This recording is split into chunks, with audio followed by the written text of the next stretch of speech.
Well, everybody, welcome to another episode of Shaker Unfiltered. We are live at the Vision Lab here in RecFest 2025 in beautifully weathered Nashville, Tennessee. Thank goodness for pushing it back to October this year versus the hot A September that was the years before.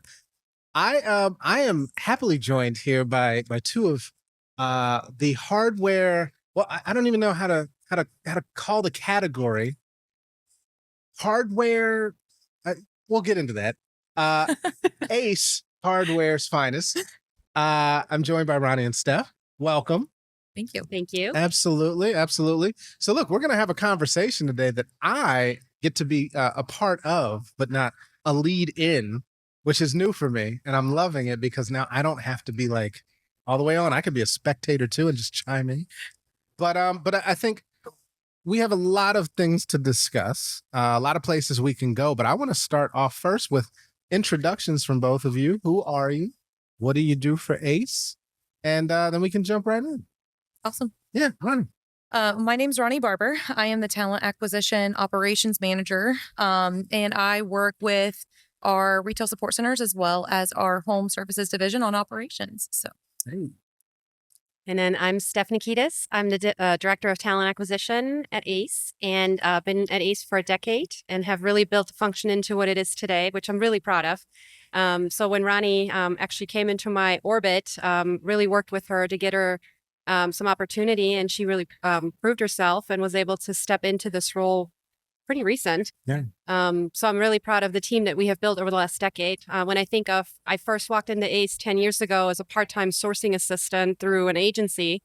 Our HR business partners still did recruitment at that point. Now, Oh, wow. can't even imagine that We're world. like town. I don't do Yeah. town. I'm business. I'm a Exactly. So we had recruiter. What's a recruiter, right? Now we got 30 of them. Oh, Yeah. growth. Yes. Wow. Okay. rapid growth too. I'm saying. So you all just came off stage and delivered a riveting conversation, which just the headline alone, the title of it, Fluent in Brand, TA and the Stuff No One Wants to Say Out Loud. I want to get into the last part first. What are the things that people don't want to say out loud when it comes to this work? You know, we have to keep current with everything, right? And we have to keep moving with the times. AI is coming out, and I think the change management piece is huge. And I Yes. think being able to stay that subject matter expert and maintain that for the people that you work with, I think that's the part that people don't really want to talk about right now. Just the challenges to make sure that we're staying with that. Yeah. I agree.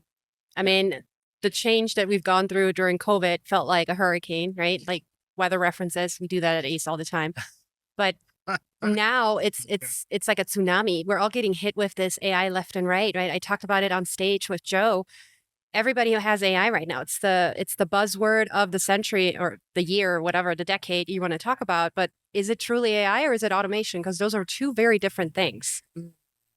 That's a good point. So how do you discern whether they're selling you AI or just automating? It's a good question. Yeah. Yeah.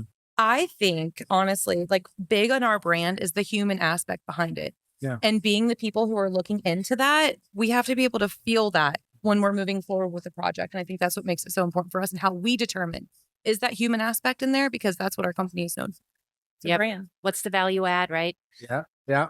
Well, that human element is the thing that's going to differentiate, I think, number one, because at some point people are going to over index on AI and it will Yep. just feel very fake and inauthentic. I mean, no matter how good the AI gets, you can tell. still, Yes. Unless you're looking at like videos of Tupac in Cuba with Castro and you're like, wait, no, he'd be way older than that right now. So, but as far as the branding work is concerned, we're still in the business of people, right? Like we're connecting, we're the bridges between aspiration and opportunity. And you have to have a human element to that. Otherwise, why have recruiters and recruiting functions at all? Anyway, I'm off my soapbox. So why did y'all go with that title? Yeah, Roni, why'd you pick that? I went with that title just because, we are in a big piece of change right now, and we're working on upskilling our recruiters and giving them the tools that they need to, we are big on don't ask for a seat at the table, take a seat at the table. And how do they do that? We have to upskill our recruiters, right?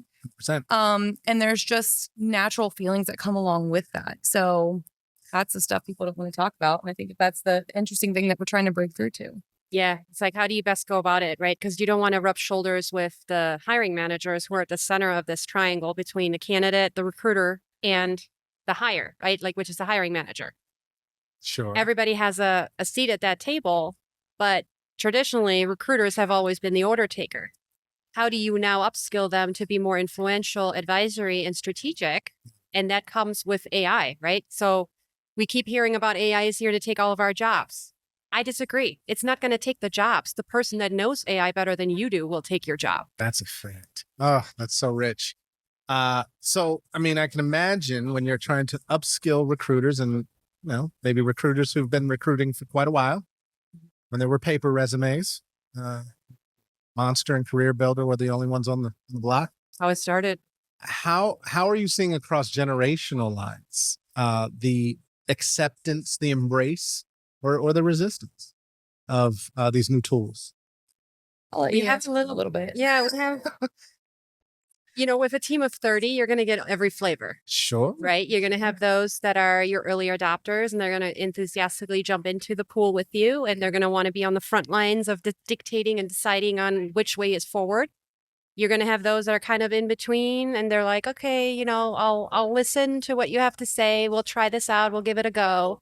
But I'm still going to be a little bit hesitant. And then you're going to have the ones that are like, nope, you lost me.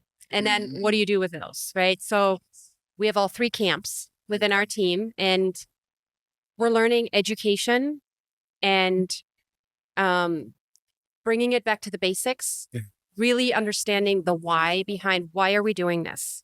What's the reason that we're going to ask you to think differently, do your job differently? Because for some of them, it really is a huge disruption of how they're used to doing it, right? But at the end of the day, the business needs it. So we lead with that if we want to continue to build the organization that ACE is known to be, we're going to have to adapt and change with the markets. And that's anything from the business ops side to the technology that we get to work with. But above all, it's the candidates that really dictate the speed of change you're going to go through, because they're the ones who set the expectations at the table. Now, is ACE's model centralized, or do at store level, are they doing their own recruitment, or how is it working? It's Mix and match? Well, it's interesting because we're so unique when it comes to that. So ACE is a co-op. All of our stores are independently owned and operated. So it's a blessing and a curse in many aspects, depending on who you ask. But from a recruitment standpoint, they do their own hiring and firing. So from our TA standpoint, we don't touch them. Yeah. We get to help them. And so like certain things that we do, they benefit off of because we have a centralized website and everything funnels through one homepage. But that's kind of then where the buck stops. So they could have a different ATS, a different process, right? But the candidates don't understand that. So we have to do a really good job of educating candidates so that they understand, hey, when you come to us and talk to stores, you have to go to the store level. When you come to us for everything else, it's one team. Mm-hmm. That sounds very easy to do. By the way. Sure. Yeah. And so on that point then, so you have leadership with very, I would say, varied and competing priorities as far as the business is concerned. You've got hiring managers who are trying to ensure that they have the right people to achieve the objectives of the business. Where are you seeing the opportunities, or I guess, what is it that leadership is not necessarily focused on that you think they have an opportunity to focus on more?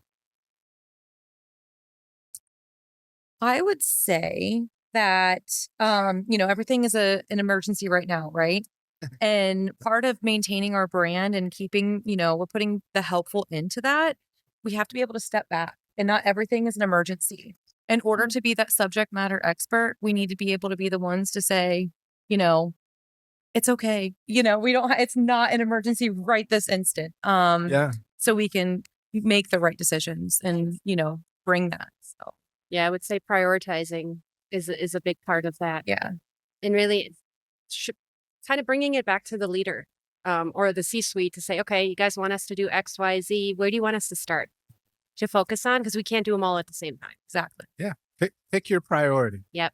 And then trade-offs. Yeah. And I think that management of leadership is the tough part because everything is critical and an emergency to somebody, right? And in that case, when you get into the branding of it, right? So Ace has a very well-known consumer brand, but people might not know what it's like to work for the company, right? So how have you really worked to build the brand that then becomes articulated in terms of the experience of being an Ace? I think just telling the story of our values and what we represent is huge, and being able to, we are that helpful company. You have a natural disaster in a town, that company is going to go run out there and they're going to go help. You know what I'm saying? Sure. Like, that's just the stuff that we value and we honor. And I think being able to tell that to our candidates is kind of sets us apart, shows us where that care is. Yeah, especially exactly what Roni said. It's about creating meaningful work and showing that to the candidate. Like a consumer, they're asking, what's in it for me if I go shop at Ace? Right? Sure. From a candidate standpoint, it's the same thing. What's in it for me if I come work for you? Right. So in the stores, we start the customer journey with the question of, what can I help you find today? Yes. That's Ace helpful. And so we translate that into every aspect of our operations, how we interact with each other through the culture, through the values. So this helpful becomes kind of the beacon of everything that we do from a human aspect within the organization. And we use that and we really play on that in the employment brand and how we advertise and really try to bring transparency and authenticity to every stage of the process so that candidates know this is the job I'm interviewing for. This is what I can expect in the process from the people that I'm interacting with when I come on site to the first day that I start. Sure. No, I love that. And I think that's a huge point of differentiation as well for you because you are so values driven. Mm-hmm. That has to lead because that's the expectation once they get in the role. To that point, the talent market today is wild. And Putting it lightly. I mean, that's the PG version, so we don't get banned from YouTube. But it's absolutely nuts right now. What are you seeing out here, just from your vantage point, that's really, I won't say keeping you up at night, but waking you up at night? Because it is a wild west out there. Listen.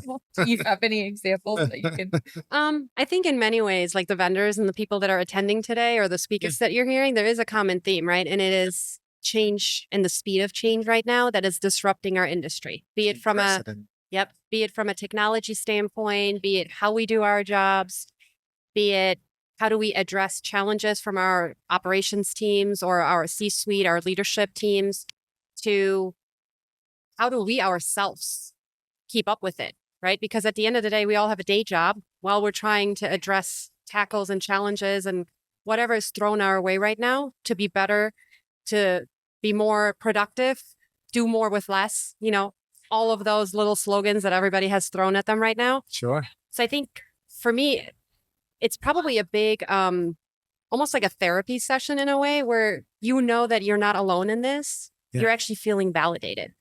Not only because of your own internal feelings about what's going on, but because of the struggles that your teams are facing or the conversations that we're having internally or even externally with vendor partners, like the economic aspect, the political climate, candidate expectations, tariffs, compensation, inflation, all that plays a big factor in hiring. Now imagine how all of that translates over to the business ops side too. Like we think we're rattled, think of like some companies that are especially volatile, like retail is one of those, or manufacturing in America right now with all the changes that are going on. So yeah, it feels like at times you're talking to people, in a therapy session here because you're all feeling the same pressure. Yeah. I think they call that trauma bonding. Yes, thank you. That's putting a label to it. We collect. That's what RecFest says right now. But Should be the slogan. Listen, come bond with us through trauma. Yes, I'll pitch that. I think you're spot on, and that with all of the geopolitical, with the economic, and at the same time, you have people who are looking for work. So, and depending on what you do, those options might be limited, right? So you have people who are making pivots. You have people who are, trying, trying different companies that they might not have selected before. How do you all stand out in terms of not just how you attract, but also how do you retain for the people that are already there? How do you keep them in love? I would say that we're very forward thinking with a lot of different, programs and development and everything. Mhm. Just one example, for our retail support centers, we can bring somebody in as a, in the high volume space, bring them in as a warehouse specialist, and they can go get trained to be a CDL driver and expand upon their career. And it's things like that I think that we really, look into, and we can speak that to our candidates. There's path progression So clear that we're growth trying, opportunities. yes, that we're trying to build. Yeah, I think that translates across all business segments. We're trying to be really transparent with candidates. Like, this isn't just a one-stop shop. Like, you come in and you do X. Like, if you want to grow in the organization, Sure. ACE will provide those opportunities. And I've worked in organizations where we've preached it and it didn't happen.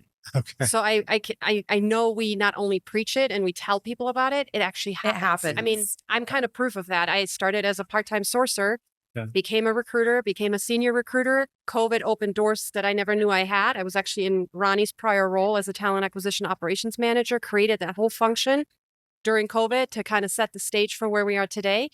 And then was given the opportunity 1.5 years to lead this entire department and function. So It's a great story. if you want to grow with ACE, it is a two-way street. We will give you the opportunity, but the intrinsic motivation to want to do things has to come from within you too. And you have to be vocal about it.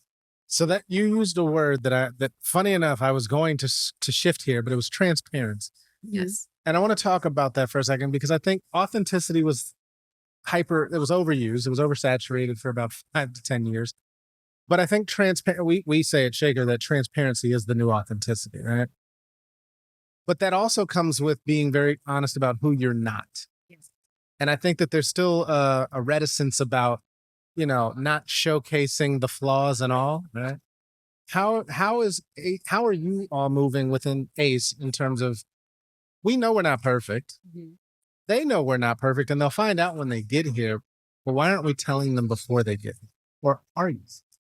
I would say that we are definitely putting emphasis behind that. And we are. We're getting ready to release our new career site. And within brainstorming, what can a candidate expect from an interview? What does the hiring process look like? When they put an application, what's the next step? And can we tell them ahead of time? And it's right there in front of them so they can see it. We even put a career path on the page too. Like, if you can start right here, these are all the different avenues that you can go down. And it's even bigger than that. So, I mean, to answer your question, like, we are doing that. And I think that that's super important. Yeah. So that's transparency in the affirmative. It's positive. Show you everything's possible. Yeah. But there's also the repel. If this is not you, don't apply. So what is that moment for you all where it's like, hey, this isn't easy work, or hey, we have a culture that's really tight knit, right? What are those points of transparency? We do that too. I think it kind of taking it back to when Indeed started pay transparency. That's kind of when we were like, all right, let's put the cards on the table. Let's show who we're not. Yeah. You're not coming to ACE to make Google wages. You're not coming to ACE to get hired like Amazon on day one when you apply, right? So we put compensation on our job postings. We put weight lifting capabilities and things, from like a physical standpoint, physical requirements. Requirements, yeah. Exactly. We put total rewards. What are the benefits? How many weeks of vacation do you get? What's the 401k match? Like we were like, let's just put all the cards out there. Don't let some other third party site guess. Do your and job put it, for you. Exactly. So like control we want to exactly. We want to control the narrative. That's it. And then from there, in our like phone screens, that the recruiters do a fantastic job of really explaining this is the job, especially in a high volume space. Yes. And Roni used to do this. Like, this is the job. Are you able to do this? It's not going to be pretty. You're going to work, odd shifts. You're going to work weekends, holidays.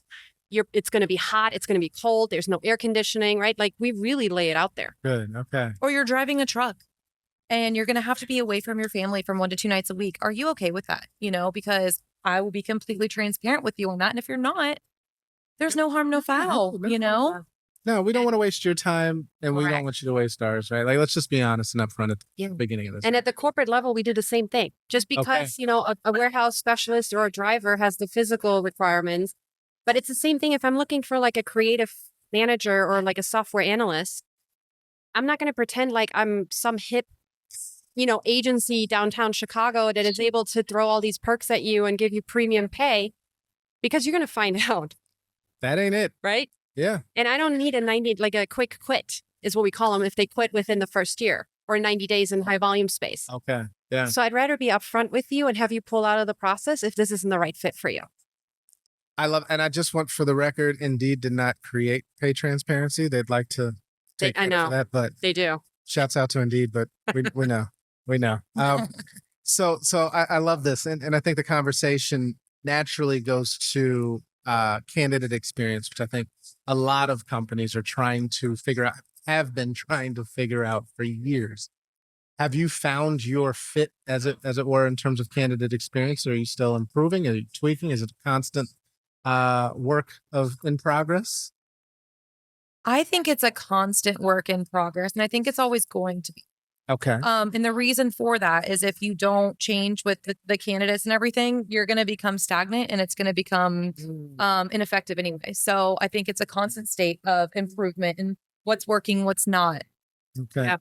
We're actually, like Roni mentioned, the career site. So we're about to launch the new career site, which is going to change the candidate experience. It was actually Shaker who We are so excited. Yeah. And I would say beyond the website, like internally, we're doing what's called the ACE way of hiring process. And that is going to like shake things up too, because it's going to focus on candidate experience above all. Like the decisions that we're making, how is it affecting the humans in that triangle? The recruiter, the hiring manager, and the candidate. Because we want our brand to be a reflection of the recruitment, right? First touch through the process. Exactly. I love that. Is there anything that, as you were ideating on this flow, right, this experience, that maybe you had to sell to leadership? Oh yeah. Yeah. During COVID, Paradox. Uh-huh. So we brought in Paradox Yeah. at the height of COVID, and the premise was to speed things up, Reduce your time. right? Like bare bones. And so we were like, okay, what does that look like? And we were in the camp of, we don't want to automate too much. We need to automate some stuff, right? And then it became a who's moving the cheese where kind of conversation, because you're either moving the cheese to the candidate or you're moving the cheese to the recruiter. Sure. Either way, we need the information. So Paradox was able to come in and really kind of help us find that middle ground to say, okay, here is your time suck. Here is your administrative waste back and forth. That's where you spend most of the time in your recruitment process. We can cut that out from days, weeks to minutes. And so we started focusing on that. Like, what do we want to control and cut out? And then what do we do with that time? And it allowed us to go back to the intentional human interactions to actually spend time with the candidate, not try to schedule an interview and go back and forth 50,000 times. Sure. So like the automation piece in that was huge, and going to the C-suite to say, okay, here's how we're doing it today.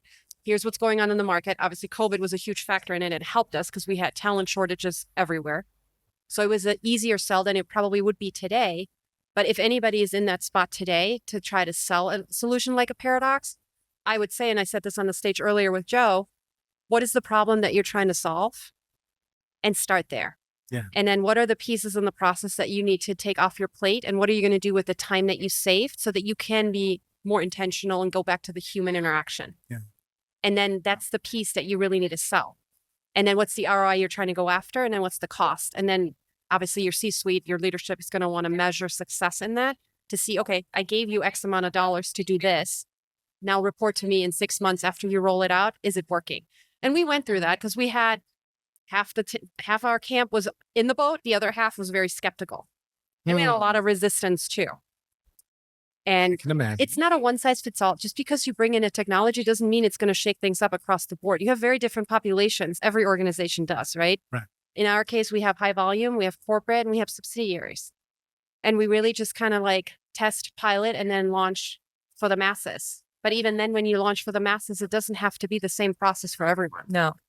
And that's something that we like, the local flavor of a lot, or just the, vertical itself. Yep. If it works better for you in a different way, as long as we're on the same guide here, we can. Yeah. Yep. Same house, different rooms. Yes. Yes, I like that. Every Yeah. room has its own expression, especially if you live with teenagers. But no, I love that. And I can imagine that there had to be some hard conversations with leadership. But it sounds like you got there. So if we look at it today, right, fast forward, we're now inundated with AI technology solutions, looking for problems and all that stuff. But I also think there's this idea that with the advent of technology, it will enable us to do more human things. And I would love your take on this. I've heard from a few folks that whatever the time savings we're getting back from AI, it's just allowing the other things that we couldn't get to before to just now fill up that empty space. So is it a utopia, or is it just going to give us more time to do more things, which then drives more burnout? What do you think? I think that, do you fill the space with extra things? Absolutely. But there's times where you're reactive and you have to be able to find time to fill it in, or we had a conversation at breakfast this morning. Like, I know what I want to say, but what words do I want to put it in? So then I'm not taking all that time to think about it. I let, Use your tools. use my tools. That's it. Yeah. That's it. Yeah, basically use them to make yourself better. Use them to cut out waste or like consolidate. Like if you have an answer that's 600 words and you need to cut it down, right? Like to be more precise and to get more professional or polished or, whatever the case is. Like we're talking about ChatGPT and company, right? Like Sure.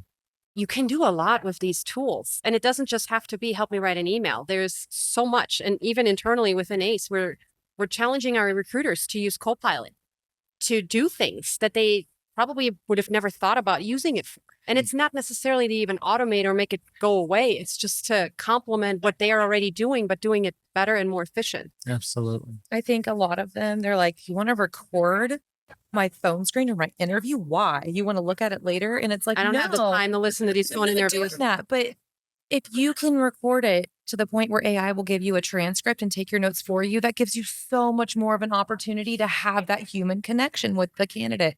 You're not checking a box. You're not filling out a form. You can connect on a deeper level and have a conversation with them.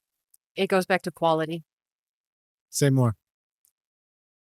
To exactly what she was saying, like as a recruiter, you do, depending on the space you're in, if it's high volume, let's say you easily do 50, 60, 70 phone screens in a week, right? In exempt recruitment, depending on the type of role you're trying to fill, it could be anywhere from 3 to 5 conversations a day. And I think it's those that are key. High volume might be a little bit different, but those where you need to be a little bit more intentional and dig deeper beyond the resume to really understand, does this person have X, Y, and Z that I'm trying to find for this job? And a lot of it is soft skills that you're not going to find on a resume, right? Have those conversations be recorded by your co-pilot so that you can focus on what the person is saying and not typing. Right. And at the same time, while you're typing and they're saying things, you're going to miss things. It's human nature. No matter how fast you type, let me tell you, I'm a fast typer. Yeah. But even I miss things. Sure. And so I've tested this out for a couple of months now, and it's wonderful because I am now comfortable having that person on screen and actually having conversation with them like I do with you. It has changed the way I have the conversation and I pose the questions. It's becoming more natural. Like we're meeting and we're talking about an opportunity, right? It's not a check type of conversation. And it makes the candidate feel heard and seen. They're not being scanned, is what I like to call it. That's so true. And you get to focus more on the relational Correct. engagement. It's not transactional. Going back to the quality. Yes. Okay. That's rich. So listen, I could talk to you both all day. This is good. I want to sort of project into the future, if we could. Say 5 years from now, AI is no longer the buzzword. It's as ubiquitous as email and the internet. What do you see being true then that is not today when it comes to recruitment or talent attraction, engagement or retention? Technology is going to be our friend more so than it is today. It's going to become second nature. If you think about the internet, Sure. to your point, how different it was 20 years ago. That was another conversation we had at breakfast this morning, And I wasn't there. Or even cell phones. Yeah. Like I have this battle with my 11-year-old every day, right? He wants a cell phone. Like, no. But then I think back to, I was a depends on which camp you look at, either a very early Gen Wire or a very late millennial. Gen X, yeah. Yeah, Gen X, sorry. Sure. And half of my childhood, I grew up everything analog. That's Right? And I'm right there at the end of it too. Yeah. You know? And then half my childhood, I had technology and access to internet and whatnot. And like, if I try to put myself in that mindset of where I was when I was 15, that's, I think, how a lot of adults feel right now with AI. So I think in 5 years from now, it's going to feel like how you and I use the internet and our phones today. It's going to become second nature. Yeah, if I contextualize that, then at 15, I was on dial-up, Same. and you had to have an extra line, or else you tied up the phone line for the whole house. Yes. You'd unplug and replug. Right. Yep. But I don't remember being addicted to it. No. Right? Like we still like plugged in, and then we unplugged, and then we went about life. This is different. To your point, I think the infusion into every day, where it's like an extension of, I could easily. Oh, for sure. Roni, what about you? You're 5 years from now. What's different? What's true then that isn't now? I think, kind of to piggyback on what she's saying, the technology is our friend. And those companies that are going to truly be successful and really figure out, like, what is the quality hire? Are we doing the right thing? What's our return on investment? Are going to be the ones that are taking it now and developing their skills to be able to go with the times. Because if you don't, it's lock in or you're left behind. That's a fact. Look, if you don't know how to use the tool, somebody who does know how to use the tool will be in your job. Yes. So I love that. Technology is our friend. That's such a deep metaphor, because I think the more AI becomes human-like, it could potentially be your friend. It could. Oof. I know. All right. And Can I ask you a question, intern, before we close out? Please. You obviously get a different viewpoint because you get to interview people like us in the industry across recruitment, marketing, employment branding, talent acquisition, any of those fields. Where do you see our industry kind of going between that triangle of employment brand, recruitment, marketing, and talent acquisition, let's say in 5 years from now? Yeah. Yeah. So I have like a really weird projection of where I think all of this space is going. I think at some point, I'll use ACE as an example. Let's say a corporate role at ACE becomes vacant. Your internal agent, your AI agent, will know of that vacancy by virtue of it being logged in the system. That agent then goes out to the market of agents of talent, engages with the agents, finds the talent. The agents negotiate, and then the candidate shows up 2 weeks later on the date that they were told to show up. I think that's where this is going. That's crazy. But I don't think you're too far off. No, absolutely. We're close, right? And I think that is going to change the landscape for all of the tech solutions that are piecemealing solution right now, because there isn't this connectedness. And I think by the time we get to AI is your friend, as in like your best friend. I mean, when you look at, I saw a meme that's somebody said they'd rather show you their text messages than their chat threads. Facts. Listen, so the things that we tell our AI, like they could be our best friends. Yeah. Point being, I think we're going to remove a lot of the human intervention in the process to get to the objective way faster. And you have your agents doing the work for you. I mean, you're seeing it now with Tesla, and they're about to activate the autonomous rideshare network. I mean, if you have a Tesla, your car is going out making you money while you sleep. Yeah. And it drives itself. So, I mean, that's not far off from everything else that our agents will be working on our behalf while we're doing more human things, I think. That's my thing. Yeah. ChatGPT is about to monetize on shopping. They just did, yeah. Yeah, with Walmart and Sam's Club. Yep. And then with the open jobs network that they're building, I mean, that's the next thing. There's a lot coming. Oh my gosh. And it's exciting. It is exciting. I mean, I don't have the doom and gloom side of it of, it's going to replace people. I think with any